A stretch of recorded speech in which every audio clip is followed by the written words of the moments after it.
The main way I live cheap to travel often is by eating dinner at home 7 nights a week.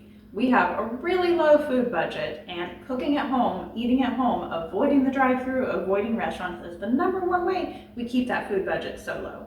But I don't want to start to drive myself crazy when I go into the kitchen to make dinner. I don't want to resent cooking for my family. And these are the ways I don't do that. I avoid doing that. These are the ways I keep it simple, and I cook dinner for my family 7 nights a week without losing my mind. The #1 thing that keeps me sane when it comes to cooking so many nights in a row is that I only make tried and true recipes on weeknights. If I have a new recipe I want to try, I have a rule where I only try that new recipe on a weekend. I stick to things I could make in my sleep basically on weeknights. And the way I do this and remember what recipes I know and love, because even if you know and love it, you're busy, you got a lot going on, right? Like, I have a toddler. Proof of that is that right now I am standing on a sticky part of the floor because she spilled peach juice from a peach cup.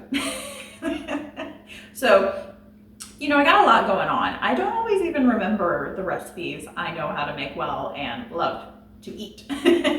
So the key to making sure I have a lot of options for busy weeknights that I know I can cook easily is I meal plan from my go-to dinners list. And I have a whole video that I'll link here about how to make a go-to dinners list and how it is like the #1 way to cook dinner at home more. Truly, that is the best way to help yourself cook dinner at home more, is by making this list of go-to meals. In addition to go-to entrees, go-to main dishes on my go-to meals list, I also have a rotation, a variety of go-to side dishes that I can throw together super easily. My second tip is to keep it simple. So I typically put my focus, my time and effort, and the majority of the flavor into the main dish, the meat, whatever it is. And then I keep the side dishes super simple. So I talk about this in other videos.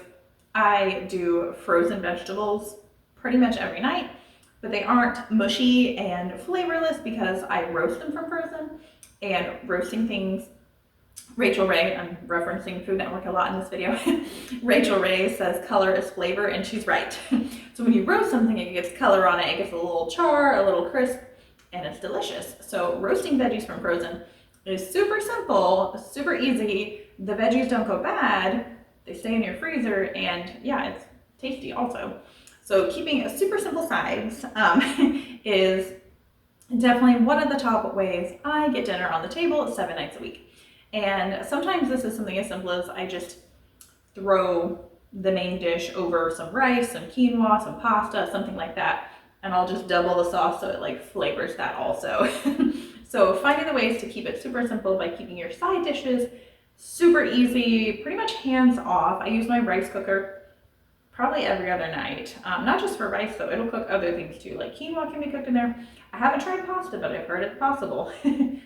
Possible. Couldn't resist. I've heard it's possible to cook pasta in a rice cooker. If you tried it, leave me a comment and let me know.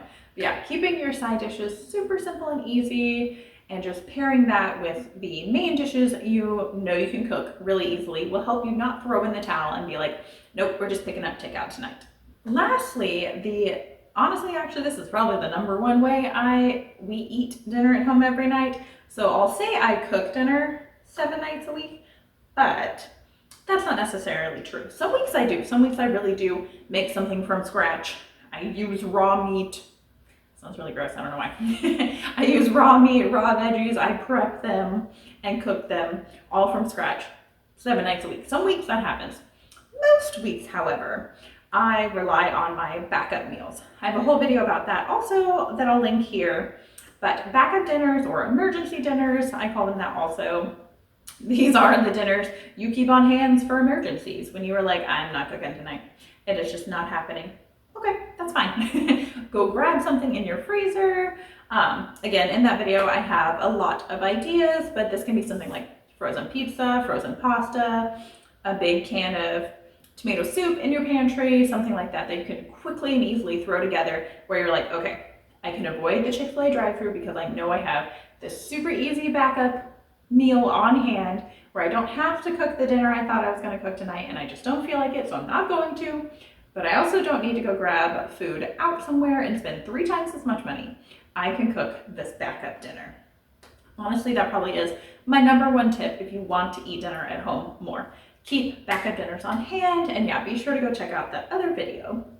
And that's the end of this video. This is a super short, quick, to the point. I think I've said that in like my last 3 videos. Super short and quick and to the point videos is my goal. I want to share with you easy to apply tips to save you money when it comes to feeding your family. So if that is something you are interested in, be sure to subscribe, turn on notifications, and then go check out this, what's it called? Playlist. Go check out this playlist next.